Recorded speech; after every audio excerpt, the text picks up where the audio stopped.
Hi guys, welcome back to my channel, and for today's video is nandito po tayo sa Amadeo, Cavite, and we will be showcasing our new property. Meron po siyang mga 250 square meter na mga cots. So ito po yung gagawin natin na 6 meters right of way. Ito na po mismo yung highway. Ayan. So around mga 20 or 30 meters lang po yung mga property natin na 250 square meter, and going to Tagaytay, diretsuhin nyo lang po yung kalsada na to, is around 8 to 10 minutes. So yan, accessible siya via motorcycle or car. Ayan. And East-West Road, if you're from Manila, nandun lang po siya. So around mga 3 or 4 minutes nandun kayo sa East-West Road. From Calax po yun. Ayun. So malamig po dito. This is Amadeo, Cavite. And para ipapakita ko po sa inyo yung mga available lots natin dyan, and I will show you yung drone shot. So pag sinearch nyo sa Google Map guys, para makita nyo yung landmark nya, katabi lang siya nito, Bonsai Garden. Ito siya, Kurt and Fig Bonsai Garden. Ayan, ito mga bonsai for sale. Ayan siya guys. Ayan. So search nyo lang, Kurt and Fig Bonsai Garden. Katabi lang po siya nito. And puntahan natin yung property para syempre ma-appreciate nyo muna siya guys, dahil this one is a pre-selling one. So i-develop po siya, lalagyan po siya ng mga concrete roads, mga drainage, mga lines for electricity, water. Ipapakita ko muna yung drone shot nya, which you will see here on 3, 2, 1. Ito po yung drone shot ng ating property na ito.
Alright guys, so nakita nyo naman yung ating drone shot dito sa property. So ayun po yung kalakihan niya.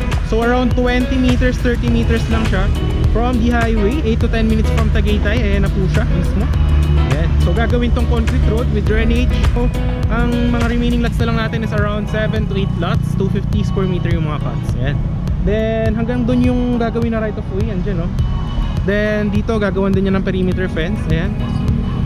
Going to the property. Ayan, papunta dun. So ito yung mga hollow block, nandito na yung mga equipment. Ayan. Ayan, maganda dito guys, hindi siya ganun kamahal.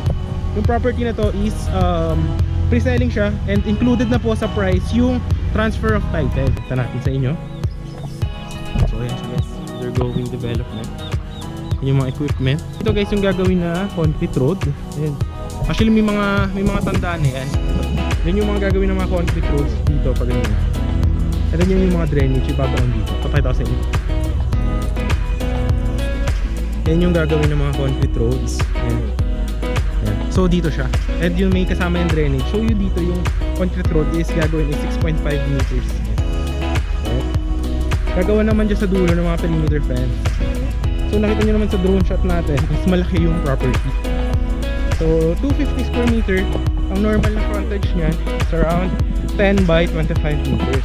So yan, ito yung stick na to. Makikita nyo siya. Ayan, kung makikita nyo, papunta doon. Dito sa kabila, ito. Yan. So going to this one. Yan. So dyan po yung gagawin ng mga concrete road. So 6.5 meters dyan. Then doon sa right of way is malaki din siya. Gagawan din siya ng concrete roads. Ayan. Tapos dito, may mga available tayo dito ng mga 250 square meter. Andiyan na mismo yung location. May actually yung mga tandaan na yan, yung mga stick na po yan, ng mga 250 square meter natin. Ayan. Ano siya? Residential farm lot. Ayan. Ang maganda dyan, kapag na-develop ako since pre-selling siya, is yun, gagawa siya ng mga lines for drainage, yung mga electricity, water. Syempre andyan lang naman yung highway, so madali lang siya dito. May LTE signal din dito po, yung mga cellphone. Tapos at the same time, almost Tagaytay weather, kasi ang above ng sea level nito is around 420 meters above sea level. So yung vibes dito is provincia vibes. Kahit na example ngayon, summer, and it's around 4 PM above, napakalamig po dito lalo pag tabi. Tapos yung regarding naman sa kanyang kung may mga dumadaan dito ng mga public transport, marami rito mga tricycle, mga dumadaan din ng mga jeep, then ng mga bus. Tapos ito yung sinasabi ko sa inyo. Yan. Ito yung mga ibang available lots natin ng mga 250 square meter. So yan, lalagyan din dyan sa likod ng mga perimeter fence. Ayan. So kung ang hanap mo talaga is parang investment for retirement, or gusto mo nang, alam mo yun, get away if you are living in Manila or you are an OFW abroad and you want to invest something for yourself or your family in the future, this is one of the property I can definitely offer. Ito yung mga equipment, oh, yan, oh. Diba? Alright. So ngayon guys is 5:15 PM. Yan. Actually maganda dito pag gabi, malamig talaga. Ayan yung mga equipment, so inaayos po natin siya dyan. Yung end lot dun guys, 272 square meter. So isa dito guys na 250, dito yung drainage, diba, ng kalsada. Ayan. Meron dito isang 250, and then end lot dyan, 272 square meters. And then dito guys, diba dito yung gagawin na concrete road, kung nakikita nyo tinatapakan ko. So yan, from there may stick na yan dyan. Ayan, may tanda na yan dyan, going to here. Ayan, papunta dyan. So yan yung gagawin concrete road pahaba. End lot na yan dyan sa dulo. So isa rito 250 square meter nandyan. Tapos isa dito 289 square meter. So ang kagandahan, if you are on end lot, is gagawin dyan ng perimeter fence, and then you are really having a big lot. Alam mo yun, may meron ka siya yung privacy, pwede mo gawan nyo sa dulo pag nalagyan ng perimeter fence, under the kitchen, mga ganyan. And then lapit mo lang ng highway, diba? Yan na mismo. Ito may LTE signal yan, ayun, diba? Ang lakas ng internet dito. So yan, ginagawa niya ng drainage papunta dyan sa labas. Ayan, dyan. So yan, dito gagawan pa yun ng mga perimeter fence papunta dyan. So yan, dito 289 square meter. Tapos dito 250 square meter. Yan. So yan, kanina pinakita ko sa inyo, limang 250 square meter na magkakatabi. 289, 250 dito. Tapos dito isang end lot. Maganda siya, no? Kung investment mo hanap is ganito. Para siyang you are near to Tagaytay, you have your mini farm, residential. Pwede mo tayuan ng any house design sa future, or magtanim-tanim ka if you are a plantito or plantita. Kita nyo ngayon is lupa pa lang siya guys. And ano ba yung magiging sample na itsura ng property? Ma-finish na po natin siya. So papakita ko sa inyo yung mga sample natin ng mga finished projects. Dito po yan sa Metro Tagaytay. In 3, 2, 1, here is our finished projects.